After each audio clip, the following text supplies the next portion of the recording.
Hello, and you are listening to FPcast, the podcast for Fruitless Pursuits, where we bullshit about the week in pop culture. I'm Luke. I'm Jacinta. And this week we're talking about... movies, television, collectibles, video games, comics, books, board games, and more.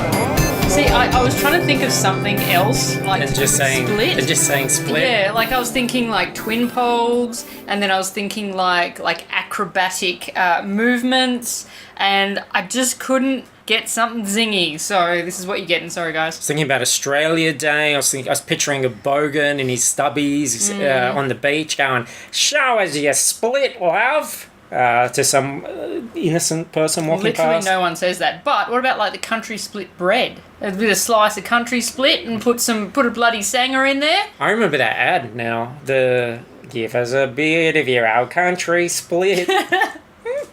I think country split was at its highest popularity, I think, when I was very young. So I only have very vague memories of country split. It was an animated ad with, I believe, a whole group of Australian animals singing. I reckon there's going to be no copyright problems here. Do you think there's a copyright takedown for the country split ad? Well, I don't know. Let's have a quick listen. Country sunshine from the golden fields of wheat. Add some sesame for flavor and we'll bake a country treat. Oh, give us a bit of that old country split. Give a bit of that buttercup country split. Oh, Mum, give us a bit of that buttercup country split, will you, Mum? Looks pretty good, though. That's some nice looking bread. Fair suck of the sauce bottle. Yeah. Speaking of how, as you said, nobody really stands out in the car park in their thongs going, "Show us your split, love." Yeah. But I talked to you about this. I didn't say it on the podcast, and I should because, in this current political climate, standing up for others' rights is something more important than ever. Yes. Now, I saw an ad for, and the Americans are going to have to just go with this a little bit. Streets Ice Cream have a lot of classic ice creams. Do they do the Golden Gate time? Yeah. Or is that Peter's? No, I'm pretty sure it's Streets. Okay, so... Yeah, because there's... I think I know what you're about to talk about, and there's a Golden Gate on variant. Is there? Okay, Yeah. I haven't seen that, and I want to know about this. So Streets are doing an ad campaign for the summer. Great time for eating ice cream. It's summer over here. It's hot as a bloody dingo's bumhole in here at the moment. Yeah. And a dingo's bumhole is hot enough to fry an egg. Absolutely. Anybody knows that. I mean, if you want to, sure, go for it. But Bush theoretically, poet. yeah. Banjo Patterson wrote a lot about it. Yeah. Anyway, big campaign. They've got ice creams like the Golden Gay Time. Yes. And Bubble-O Bill. Yes. Now, Bubble-O Bill is an ice cream. It's the best ice cream. Looks like a cowboy. It's a cowboy's head. He's got a hole in his hat. He does. Now, some people would say, "Oh, well, that means a little bit less ice cream for me. This is a rip-off." But no, it just shows what a badass Bubble-O Bill is. Yeah, so like his hat section is made of chocolate ice cream. His face is made of strawberry ice cream.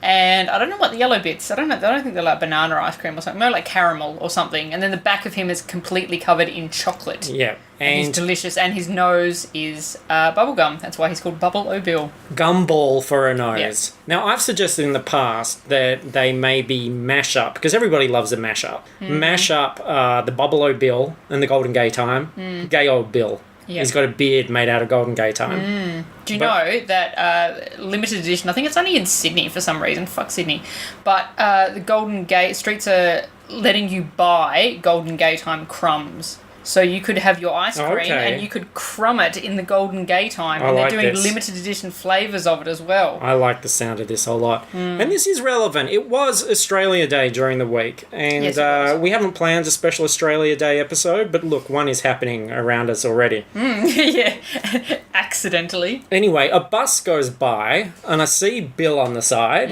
Instantly, interest is piqued. I want to say as well to Americans, that's P-I-Q-U-E-D. There is a difference between that and P-A-K-E-D. Yes. And also P-E-E-K-E-D. 3 different words. And you can't use them interchangeably. though. Trump will probably sign something to say that you can, so don't quote me on that. A lot can happen between now and Monday when the podcast goes up. Anyway, back to this story. I see a billboard of Buffalo Bill. A billboard. A billow board. And he's there looking at a splice. How would you describe a splice? A splice is usually the lemon lime one is the one that I think of, the kind of greeny coloured one. This was a green one. Okay, and it has like ice cream on the inside, and then it's almost like sort of like an icy pole, like kind of almost an icy pole on the outside. So there's like the refreshing bit on the outside, and then there's some nice creamy ice cream on the inside, vanilla ice cream, which I feel is important. And this splice was feminized. It was wearing a bikini. And it's just a normal, like, kind of, you know, they're not... They don't have arms or legs or faces. They're not, there's not like a face one. It's not like a cylindrical one. It's just a normal kind of... Splice. Ice. But wearing a bikini. Yeah. And because it's not the first time somebody's made food products sexy, but like you said, they usually do have legs. Like the green M&M, who has beautiful legs. Yes. I'm not really a leg person. I like boobs. But that green M&M, especially when she's dressed as Princess Leia, and she's got the big white thigh highs on, holy crap. And don't get me started on like the anthropomorphization of like Mrs. Potts in The New Beauty and the Beast. You know, that spout, holy crap. I like round, curvy things, and Mrs. Potts. Oh my god! In fact, did you see that motion poster of her? Yes. And they showed her as Emma Thompson. Way to ruin it for me. I'm all about the spout and the little lid. I don't want to see a real woman attached to it. Yeah, frankly, I was disappointed they had Ewan McGregor as Lumiere as well. I like him much better as a candlestick. Well, that's right. That's right. Hopefully, I'll be able to buy a life-size Mrs. Potts for the home. Face the wall chip. And anyway, so this splice is wearing ice cream. Is wearing a bikini, and Buffalo Bill is saying she's got a bite out of her as well, so you can see the white ice cream inside. And he's saying, "I can see your white bits." Yeah, because he could physically see her white bit because of the bite that had been taken out of her. But white bits in a beach scenario, these are the bits that are not tanned. What bits do we not tan generally unless we're on a nude beach? I don't know. What bits do we not tan? That's our pink bits, which only become white by comparison, or like once you've got that tan going. So dirty old Bill here is saying something dirty to this splice, which in my opinion looks a lot younger than he does. Don't you think? Well, she does look very fresh and zesty. Very fresh, very zesty. You know, got a little stick there. And here's dirty old Bill coming out, catcalling her on the beach about her white bits. Streets? Is that something we need in this current oppressive climate? I don't think so. I mean, really, do they need to be advertising Buffalo Bill? But they should just... Because, like, he's so fucking delicious. He sells himself. They should just have a picture of Buffalo Bill and Go and just... buy it, dickhead. And just say, fucking Buffalo Bill. I'd buy it. Get yourself a Buffalo Bill. And he's just saying, you dickhead. Yeah. Perfect. It's on brand. It's fantastic. Love it. Anyway, obviously, that upset me the most this week, and second Trump. Yeah. Yeah. Yeah, I mean, fair enough. Yeah. Whew. This is going to be the hard thing after this week we've had, this first week of Trump, of not making it a Trump podcast. Because he just keeps pulling out the hits, doesn't he? Oh, it's just ludicrous and fascinating. I've even stopped. Normally my routine, and this has been the same for years, I wake up and I look at the entertainment news. Yeah.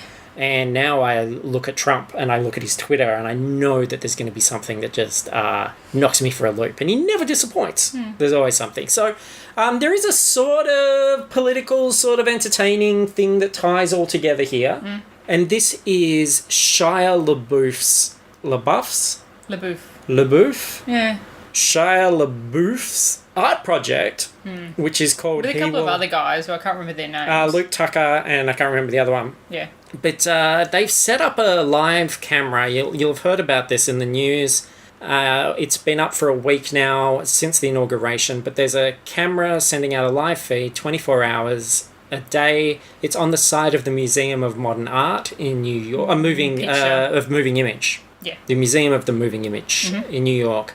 And the idea is that you go up and you say, "He will not divide us." You can say it as many times as you want. I was very intrigued by this, and I will say it's the most fascinating thing on TV at the moment, and it's the thing that I've watched the most this week, because I like reality TV. I like seeing the best and worst of people, and you're seeing that completely unfiltered and unedited with this camera. Yeah, because obviously reality TV shows get edited so that they can create their own villains and heroes and stuff, and this is just literally playing out in front of you. Yeah, and it's really sort of evolved and ebbed and flowed over the last week. Which is so weird. It's been like a matter of days, and it feels so weirdly established and such a thing that it's so strange. Like, I watch it like just before I go to bed. Like, I'll chuck on the feed for a few minutes and see what's going on. And there's one particular person that's always there, and now if I kind of don't see him and hear his, like, you know, messages of love before I go to bed, I'm a bit like, You were talking about Paperboy Prince? Paperboy Prince. Paper, yeah.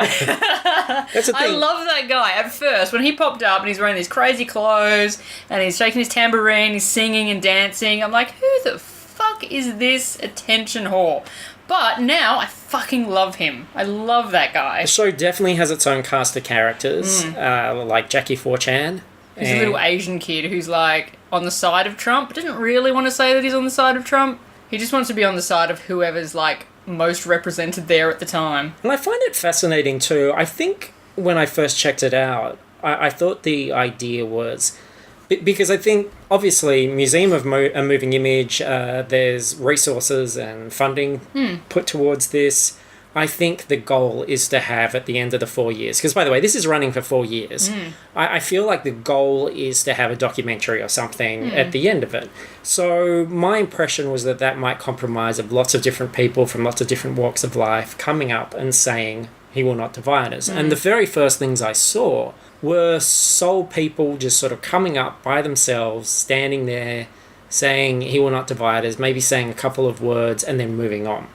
What I didn't expect to see were people just standing there for literally, like, sometimes 12 hours just repeating the mantra over and over and over again, which has sometimes still been beautiful. Like, earlier in the week, and I think Cosmopolitan ended up doing a article about this, I saw a guy just quietly, non-aggressively standing there at like 3 a.m. saying this mantra to the camera by himself, very quietly, while a whole bunch of trolls were around him. They abused him. They were sort of jumping around all aggressively around him.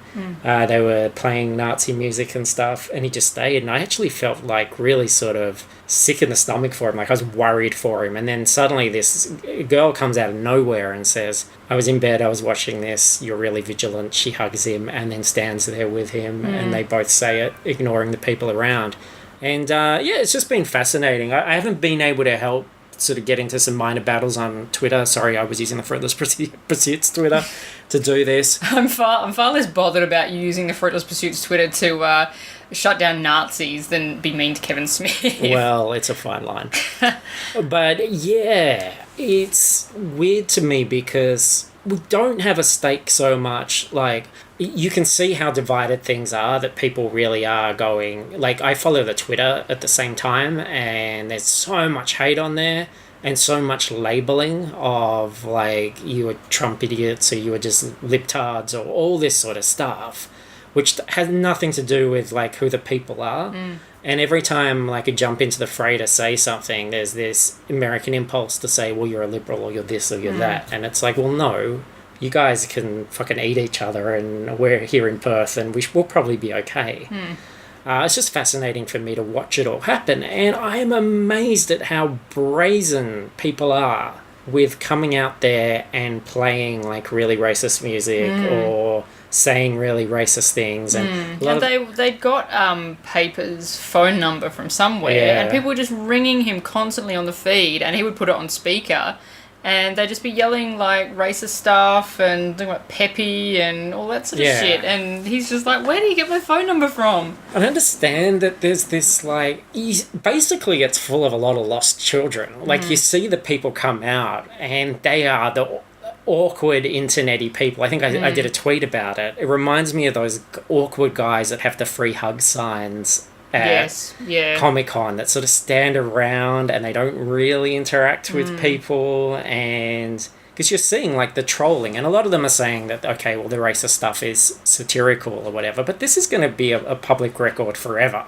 And already, every time somebody trolls Shia and he does something outlandish, whether it's licking someone's face, pushing them away, or getting into a scuffle, that only means that footage is going to be circulated everywhere, and you're the Nazi then in that footage. Yeah. And if in 4 years you've grown out of all the frog memes and all that sort of stuff, that's not going to matter when the film comes out. You're still that Nazi in the thing. You can be arguing, oh, it was satirical. So I think those people... There's not really that much satirical about, like, supporting Nazis. You know what I mean? Like, yeah, I think that's just, it's satirical. You can just say, anything's satirical. I was like, yeah, but probably not Nazis. And even all the meme stuff is just so mild. Like, when you think about the fact that they're constantly criticising these people for saying the same 5 words again, which, is probably a valid criticism. But at the same time, the trolls are saying the same 5 words. It's just kek or praise kek or peppy, and then, like, sort of giggling and congratulating themselves and acting like they've done something really subversive or clever.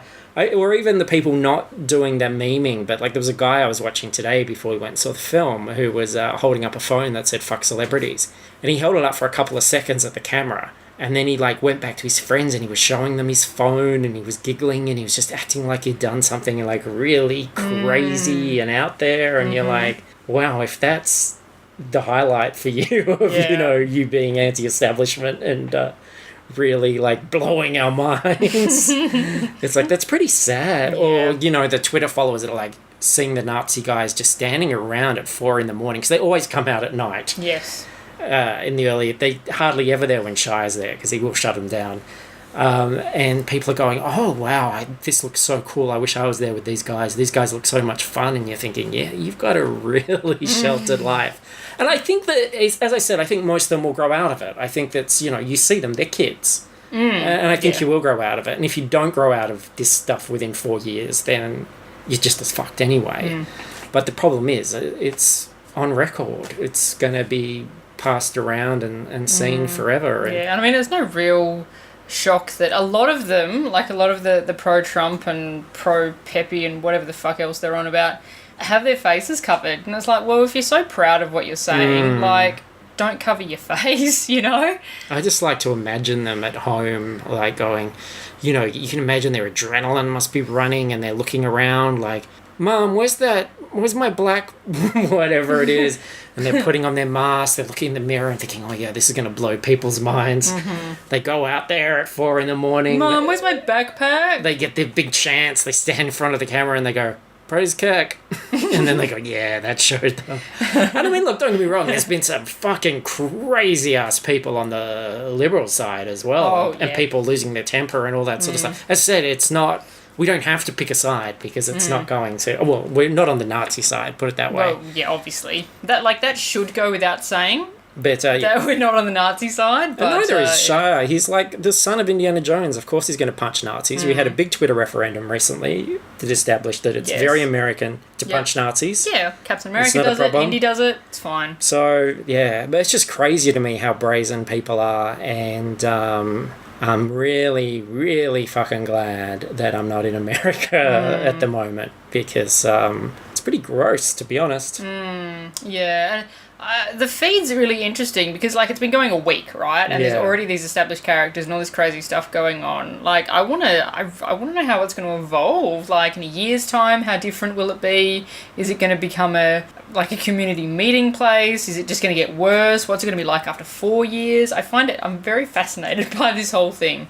And we should move on and not get too political. But one other thing I wanted to just mention was the fact that it was interesting to see events happen. And because we're in Australia, we often get to see stuff while America's sleeping. And I saw the Shia arrest, which was reported very heavily. I saw that live. I saw what happened. And the incident itself wasn't captured on camera. Him getting cuffed and led away was on camera. But really, the scuffle happened to the side. And from what we can gather, I saw the footage of the person that was in the altercation talking to the police and giving his version. Basically, he wasn't punched or anything, as was reported. He pulled the guy's mask down and apparently scratched his face while doing it. But I don't think the intention was to scratch the face, it was to pull the mask down. So all the news reports, even places like Guardian and stuff, were actually reporting false stuff. And I know fake news is such a buzzword at the moment, and I don't think it's a deliberate attempt to mislead. I think it's about, we've got to be first.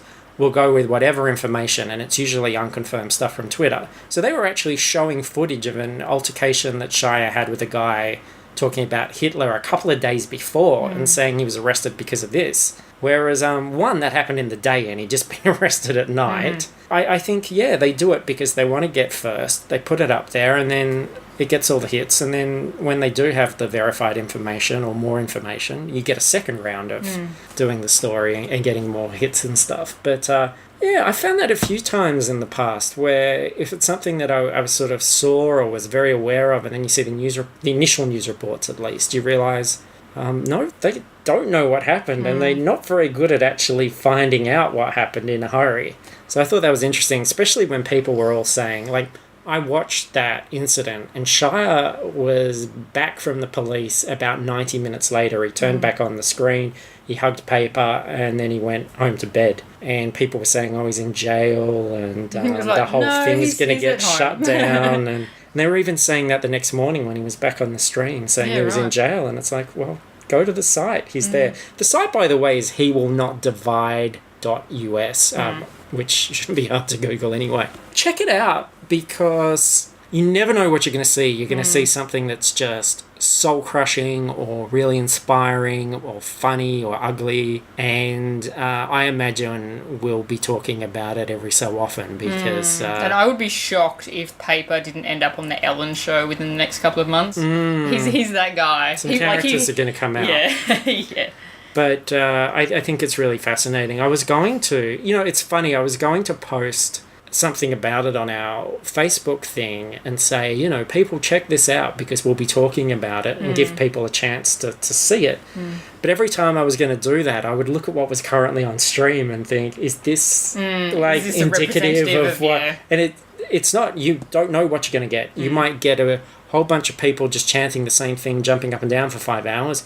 You might get Nazis doing horrible things. You might get 4chaners wearing Naruto things and just running around screaming, or you don't know what you're going to see. But rather you than us, America. And pop culture news-wise, one bit of news, biggest bit of news, episode 8. The Last Jedi. The Last Jedi. With red text. Yeah, which is quite ominous, isn't it?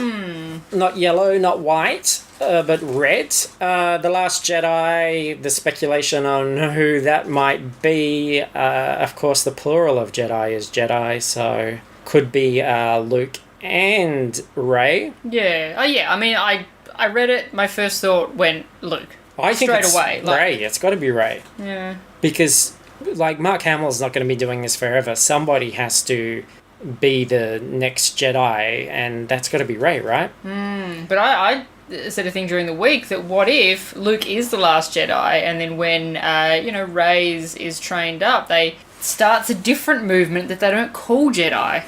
Could be. Which means that he would be the last Jedi. That's true. Did you hear the theory about the titles forming a sentence? Oh, and apparently somebody said, I think it was someone tied to the production of Lucasfilm or something, said that it's not a coincidence. Oh, okay. So The Force Awakens, The Last Jedi. Okay. And The Force Awakened Rey last time, so... Interesting. Yeah. And then there was speculation as to what the third one, so it might be episode 9 from a long nap. Yeah. With a piping hot breakfast. But... so cool. I imagine that a teaser is not too far away. I hope so. Now that we've had the title. And that shows you how into the Trump stuff I've been, because I actually missed the episode 8 announcement from any proper source. I ended up seeing it on Twitter or something and went, oh shit, I've been reading all this Trump shit and they named episode 8. Yeah, I saw it on it must have been Daisy Ridley's Twitter or something, and that was the only place I'd seen it. And I'd been looking through Facebook and stuff, and I was just like, what? How the fuck have I not seen this yet? And I just had to scroll down further because it had come out while we were asleep or something. Well, even cooler, you know who I saw announce it, where I got the news from, was Jay on the Star WTF Instagram. Right. Yeah, right. There you go. So our own website pretty much broke the news for me, which was fantastic. So, yeah, there you go. Looking forward to that one. I guess, should we go into our feature review? Sure. And then any other gubbins we can talk about at the end. But this morning, we saw Split. The new M. Night Shyamalan. Yes, starring James McAvoy as a troubled man with, 24? 23 alternate 23 at the start of the movie. Personalities. Yes. Which we see about 5 of. Yeah. And he captures 3 young girls and locks them up. And a lot of craziness kind of ensues. Yeah. We're a bit split on this. Yeah, I think I'd been... Because obviously it came out in the US a couple of days... Well, pretty much the same time as it came out here. So I'd been seeing stuff on forums and stuff, people going, oh, actually Split's pretty good, and it's, it's M. Night back at his best, and all of this sort of shit. And I was like, oh, okay, that sounds pretty good. I admit that I haven't really seen many of his movies. I've seen The Sixth Sense, but that was ages after I knew what the twist was. And I think I've seen Signs, maybe. That's Mel Gibson? Yes. Yeah. So yeah, I am kind of an age where, as I was really kind of getting into films, his stuff was not as good, and so I've never really, made an effort to really get into his stuff. Anyway, yeah, so the hype was kind of big for this, and the people were like, oh, the twist is really great, and I was like, oh, great, okay, maybe I'm looking forward to this. And then kind of something happened in it, I went, oh, is that the twist? Because that's a bit shit. I feel like that's already been kind of telegraphed a bit. And then there was another twist, and I'm like, yeah, I didn't appreciate that, and I can't explain why I didn't appreciate that, but just know that I did not appreciate that final twist. I did appreciate that final twist. Let's say the twist is a promise of things to come, and I was not expecting it, totally blindsided by it, and, part of me is like, what? Really? And at the same time, I'm like, yeah, yes, sure, I'm in. Yeah. So... It's a massive reference to something that I was not at all familiar with, so it went straight over my head, and I went, oh, is that it? Is that the thing? Yeah. But you got it, so you got something out of it. I just finished the movie going, oh, okay. This is a strange film. I can't help but talk about it in relation to other women trapped in rooms yeah. films that I've seen recently. It's no Room. No. And it's no Cloverfield Lane. And it's no Don't Breathe. No. I think all of those are better films. That said, I found it really entertaining, but entertaining in a way that is only ever going to work once. Because the core to it, of course, is McAvoy's performance, and he's brilliant. Without him, I wouldn't have enjoyed this movie at all, but everything that didn't have him in it, I found very boring, but whenever he was on screen, he was just killing it. Yeah, and he's on screen a lot, to be fair. He really just throws himself into this thing, and I think regardless of what anybody thinks about it, even if you hated this film, I don't think you're going to blame him. I think he gets out of this scot-free because he does do a really good job, and it's a very committed role that he's doing. I feel like when I said it was a trick that would only work once, obviously you're prepared for the sort of thriller aspect and the escalation of these girls trying to escape and these different characters coming out and what's going to happen. You see a similar thing in Cloverfield Lane, this idea of I've been captured, how do I get out, and how does this escalate, and how do I negotiate my relationship with the captor, and what's real and what's not, and what do I believe and what don't I believe. My analogy here is I played The Last of Us. You know of The Last of Us. I know of The Last of Us, yes. And I got it at release, and the game crashed and lost my save about 6 hours into it. The first time you're playing that game, I remember going through this abandoned building and being out on the ledge and being so nervous and thinking, something could attack me at any moment. Things could go really wrong. And I slowly climbed all around this building. Nothing actually attacked me. I got to the other side and was like, oh, I'm safe. The second time you play that, because your game fucked up and you have to redo it, it's not scary anymore because you know nothing is going to happen. And that's the problem with this film, is really for a huge amount of it, nothing happens. Nobody's really... I reckon it's a good hour odd before anyone even gets any sort of physical harm or anything. Yeah, there's a constant feeling of dread, but I think even when it escalates and kind of gets to that final point, it just wasn't enough of a jump for me. And M. Night's weaknesses are script-based, and it's... Like, the script's fine sometimes, It but started off really well. Like, I loved the beginning of how quickly everything progressed, and I thought, oh, fantastic. But it just really came to a halt once they got into the rooms. Yeah, it slows down a lot towards the end, and there's a lot of heavy exposition in the middle because they're trying to set up trying to justify concepts that are going to happen later. But you're really aware that there's this guy going, I'm going to pack all this information in and try and answer all the questions you're going to have later on. But I felt very aware that he was doing it. And I felt like the performance levels were... Like, some of the exposition felt like the cancer mom scenes in The Room. Whereas McAvoy's in a completely different movie to that, for the most part. So, yeah, I did struggle with that. But was entertained as a sort of... one-time run-through. I also really enjoyed the female lead was Anna Joy Taylor. I might have gotten that wrong, but she was the lead in The Witch. She was blonde in that. She's got dark hair in this, which did confuse me for most of the movie before I went, oh, that's you. But I really like her. I really like her look. I think she's someone that we're going to see a lot more of. So, yeah, I had fun. Like, it's kind of a bit of a fun sort of blast of a movie to kind of go through that first time. Apart from the lulls. I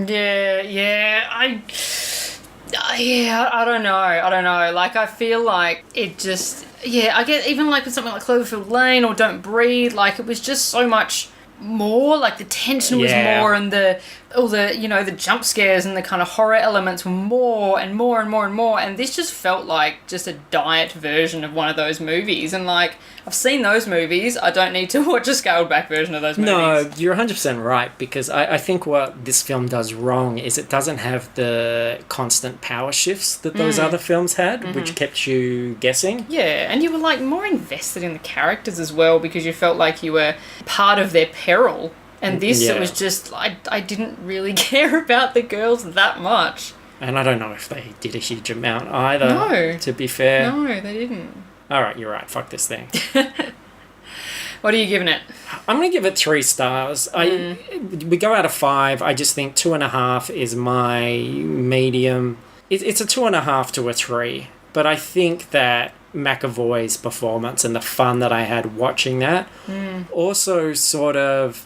The twist for me as well kind of pushes it just a little bit over from that just flat line in the middle. Yeah, I'd say for me as a movie, it was probably a 2, but McAvoy's performance is a good 4.5, so probably drags it up to, 2.5, 3 for me. I do think M. Night is certainly doing a better job than he was in the past. I can't remember what that last film of his with the grandkids going to the grandparents' place was, but... that was fine, and it's certainly, like, when you watch something like that happening, the performances, the concept, everything is just really off-kilter. Like, it just doesn't work, whereas I feel this... Well, this is better than The Last Airbender. Yeah. And his flaws are things that are almost just, like, direct trademarks now, like the over... exposition, the clumsy exposition, and also the self-insertion. Like, he plays a role in this thing, and you just think, you don't need to be here. No, he doesn't. Like, his whole role is talking about fucking Hooters. Like, why? Yeah. You didn't even need that fucking scene, really. No, he's not Tarantino. No. At least Tarantino's fucking funny when he's in his movies. Except for destroying the end of Django Unchained with his shitty Australian accent. Oh, but see, that was funny, though. I don't know, it makes my blood boil. Oh no. Yeah, I just if you're a real M. Night fan, then yeah, cool, great. There sure are no real you M. will- Night fans anymore. I don't know. There's people who are excited about this movie after seeing it, so they must be familiar and enjoy his shit. Yeah. I don't think he's had consistent fans all the way through, though. I think it's more... When this is good, I think this is how it should be. Everything should be judged as what it is now, as opposed to going, well, I like this guy, so therefore everything was great.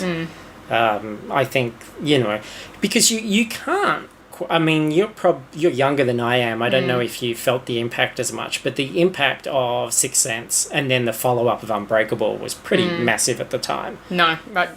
Yeah. No, I peripherally got the impact of The Sixth Sense, but I said by the time I saw it, I knew what the twist was and I knew everything that happened in it, so there was nothing in that. And plus it was kind of like a creepy sort of movie, and I was not into that as a kid.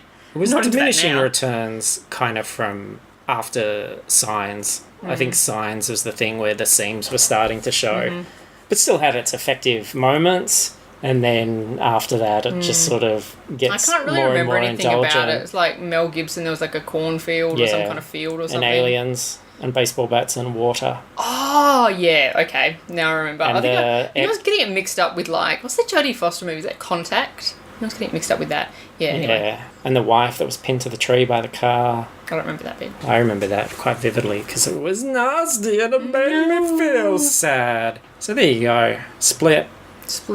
See it or don't. We don't care. Quiet time of year for films. Yeah, I don't know. I think there's stuff coming up that I'm excited about. I think maybe it's just this week that there's not a hell of a lot out for us to go and see. It was like, we'll Split or nothing. Well, the Oscar noms came out and we're going to catch up with some of those films for next week. Yes, yeah. Next week we'll see a whole bunch of those and do a whole lot of little micro reviews, because the shitty thing, like, we get all these movies in January and everybody else has seen them like 3 months ago. But then again, I feel like, especially when you're looking at a audience that we have, for which they're a smart audience, but I think we all bond more over the blockbustery stuff.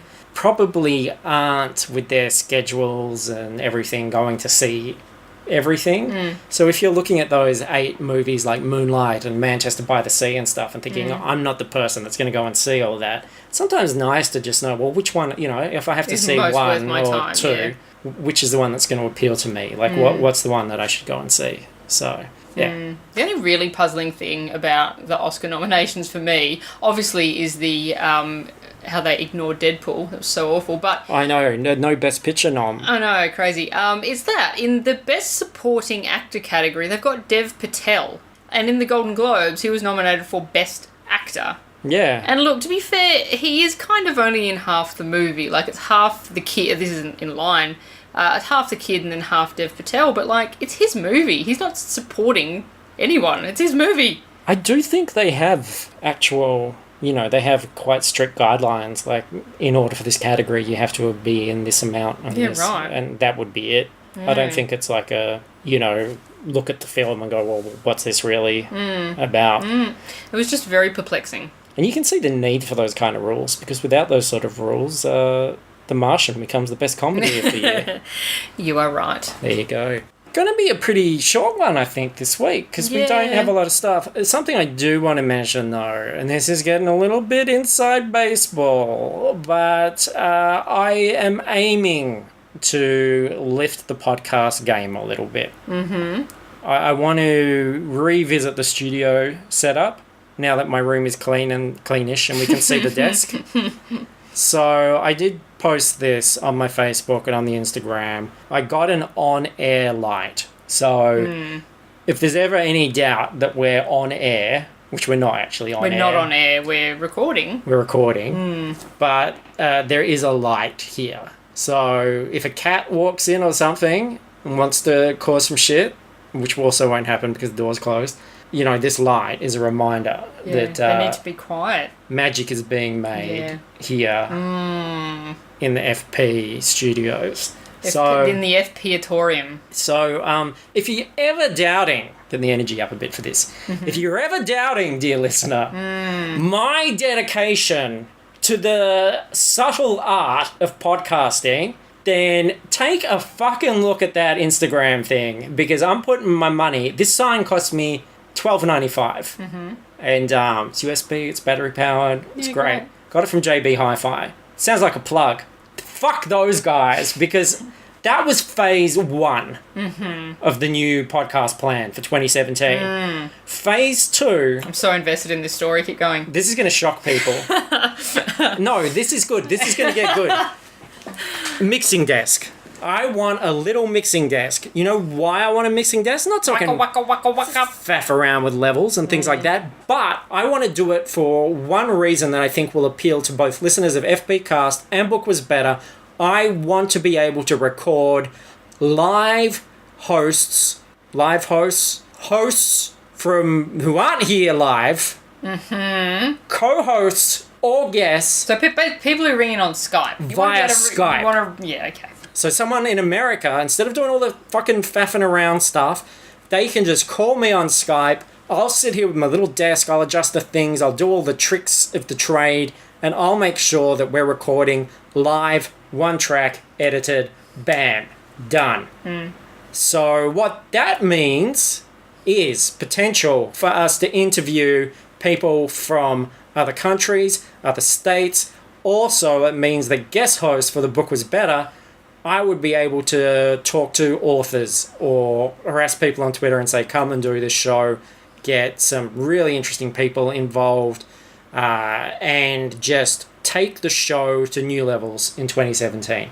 New levels, huh? That's almost like a kind of pun. What a sweet pun thing, isn't it? Well done. So that's what I want to do. I wanted to announce this. I'm hoping that you, the listeners, might go, great, well, if you have the capacity to do that, I know this person that would be a really good co-host, or I know this author, or I know this minor celebrity, or whatever, who would love to do your show. Let's start getting this happening. Like, what if we should get fucking Paper on.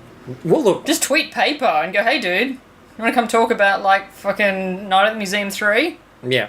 The sky is the limit. But what I need to do is get this mixing desk. So, I fucking look online. There's only one JB Hi-Fi store that has it.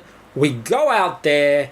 They've got all the desks there on display. I get the guy to talk me through them after finally finding a fucking guy to help me. And I'm like... I found a guy to help you. After you finally found a fucking guy to help me. And then I'm like, okay. He's like, that's the desk that you want. That's the best one. And these are little ones. These, I don't need much. And he's like, oh, but we don't have that one. We can get it in a couple of weeks or whatever. And I can fucking get it in a couple of weeks. I'll take that one instead. We go up a level. Okay, let me have a look. Looks around. We don't have that one. We just have the display one and we've lost the cords. Okay. I'll take that one then. All right, let me have a look. No. Well, can I take the display one? Do you have the cords for it? No, we don't have the cords for that.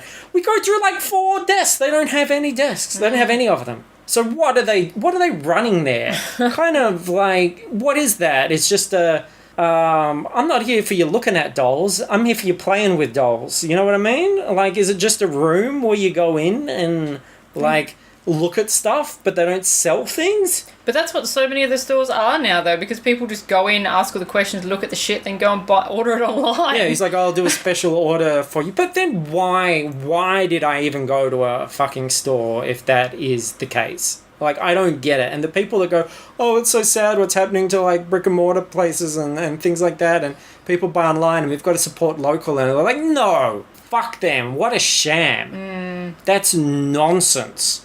Actually, I had a similar one. They were having a 20% off or something, everything at Zing, like the pop culture store. So I bought some stuff, put it in my cart, and they're like, we'll let you know in an hour when you can pick it up. It's like, great, thanks, Zing, good on you. I had only ordered 3 things. 3 pop vinyls, which said they were in stock in this store.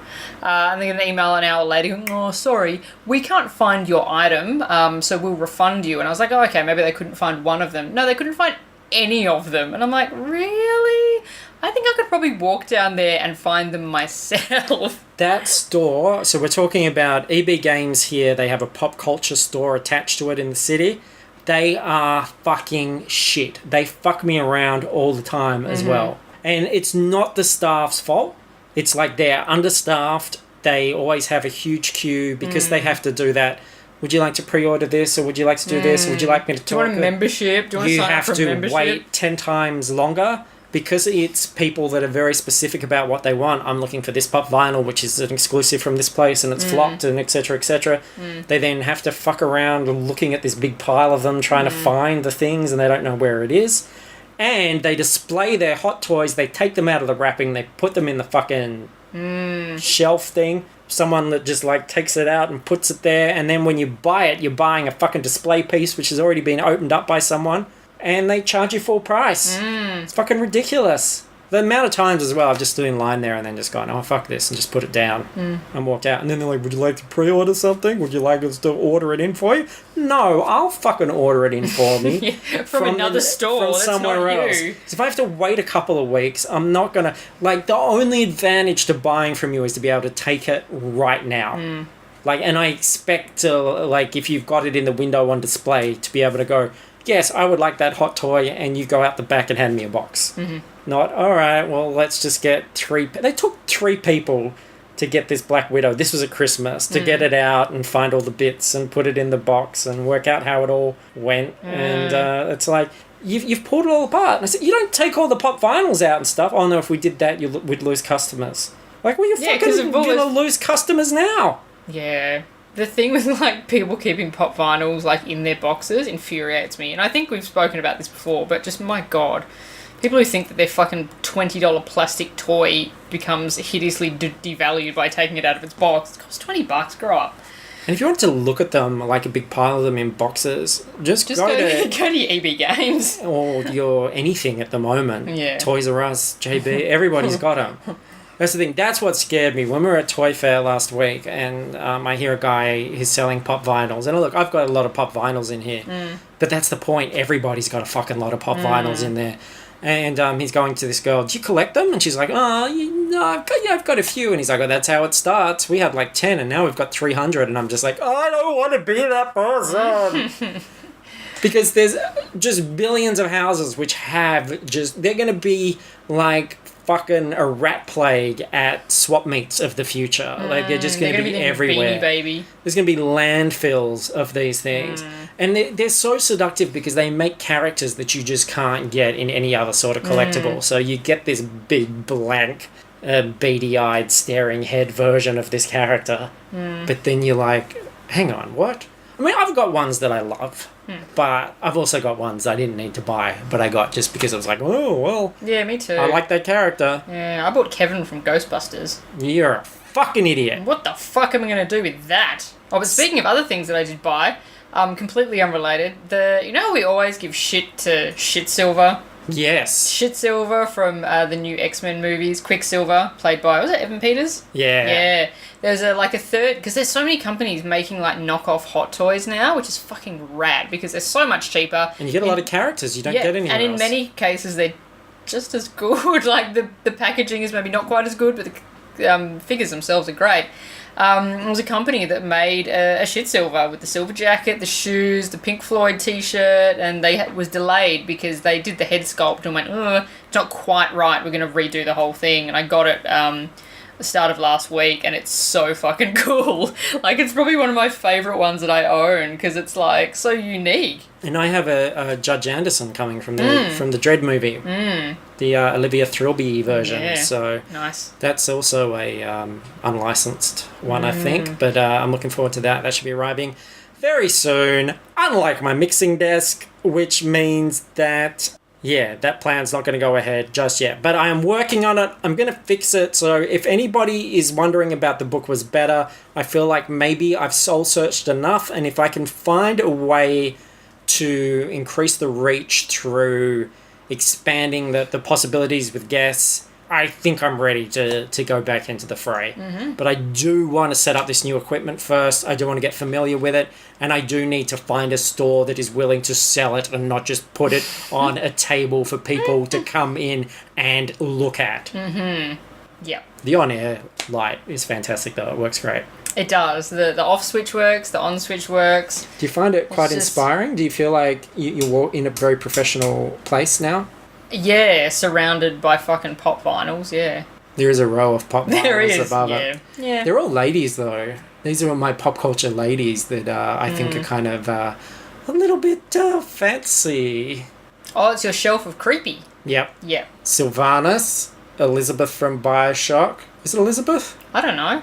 Starbuck, Girl Starbuck, Lady Starbuck Thor, would kick your ass. Anne Hathaway Catwoman, Alex and Piper from Orange is the New Black, Fiona, Chun-Li, Miss Piggy, Jessica Rabbit, Allison from Orphan Black. I thought that was Suki from the Gilmore Girls on the end. Melissa McCarthy. Gilmore Girls. More gills, more girls. God. I think that wasn't rude. But just yet the implication is still there. Of saying gills. Yeah. On, I mean, you're trying to make fucking on about Geordie dudes talking about people's splits. I don't think their gills are much too far removed. On Geordie Shore, they use the phrase hanging gammon. Anyway, We're thanks. sorry. Thanks so much for listening. Really appreciate that. Stay tuned for Book Was Better, Mixing Desk, On Air Light News. And you can find out everything we're doing at fruitlesspursuits.com. You can also find us on YouTube. Did you know that? All the episodes are on YouTube. That's a cool place to go. I think you need 1,000 followers to start monetizing. Okay. And I think we only need about 992 Okay, cool. left to Nice. go. So that would be Well, good. we're not far off. You'd think someone would just search for one of these films or something and then would find it. But no. Yeah. Apparently, our most successful video on YouTube is Dunstan Checks In. Okay, nice. Yeah. Yeah. We are the leading source For Dunstan. on Dunstan Checking In. Cool. Jason Alexander and an orangutan. Nice. Oh, Peak of the yeah. 90s. But yeah, you'll find all that on fruitlesspursuits.com, links to our iTunes. We also got a lovely review from an Australian on iTunes as well in October. Okay. We missed all of Oh these. my god. Australian, a lovely Australian that we know. Oh, really? Yeah. Oh, nice. You'll have to show me later. Yeah. Anyway, so thank you to that special person. You know who you are. I won't name and shame. But, yep. All good. Great. Thank you. You guys are like JB Hi-Fi, I don't like, and Zing, pull up your socks, and Trump, get fucked. Yep. He will not divide us. He won't divide us. Camelot. Also, happy Lunar New Year as well. Yeah. To everyone who celebrates that. It's the year of the fire rooster. So you got a big flaming cock for 2017. Crikey. Crikey, get your flaming cock up ya. Has to end there.